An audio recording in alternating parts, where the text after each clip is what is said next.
നമസ്കാരം. മനോരമ ഓൺലൈൻ പ്രധാന വാർത്തകളിലേക്ക് സ്വാഗതം.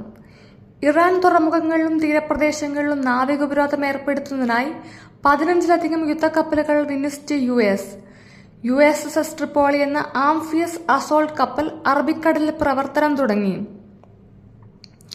ഹോർമൂസ് കടലിടുക്കിലൂടെ കടന്ന ഇന്ത്യൻ എണ്ണവാതക ടാങ്കറുകളിൽ നിന്ന് ടോൾ ഈടാക്കിയിട്ടില്ലെന്ന് ഇറാനെതിരായ US-ഇസ്രായേൽ സംയുക്ത ആക്രമണങ്ങൾക്ക് പിന്നാലെ ഹോർമൂസിൽ പ്രാബല്യത്തിൽ വന്ന ടോൾ നിരക്കുകൾ ഇന്ത്യയെ ബാധിച്ചിട്ടില്ലെന്നാണ് ഇറാന്റെ വിശദീകരണം. ഇറാൻ-US തർക്കം പരിഹരിക്കാൻ ശ്രമം നടക്കുന്നുണ്ടെന്ന് പാകിസ്ഥാൻ പ്രധാനമന്ത്രി ഷഹബാസ് ഷരീഫ്. ഇരു രാജ്യങ്ങളും തമ്മിൽ വെടിനിർത്തൽ ഇപ്പോഴും നിലനിൽക്കുന്നുണ്ടെന്നും പരിഹരിക്കപ്പെടാത്ത വിഷയങ്ങൾ പരിഹരിക്കാനായി എല്ലാവിധ ശ്രമങ്ങളും നടക്കുന്നുണ്ടെന്നും ഷഹബാസ് ഷരീഫ് പറഞ്ഞു.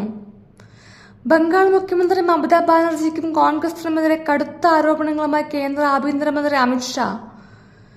ഭീകരർക്കെതിരെ നടപടിയെടുക്കുന്നതിന് പകരം അവർക്ക് ബിരിയാണി നൽകി സൽക്കരിക്കുകയായിരുന്നു കോൺഗ്രസും മമതയുമെന്നാണ് അമിത്ഷായുടെ കുറ്റപ്പെടുത്തൽ.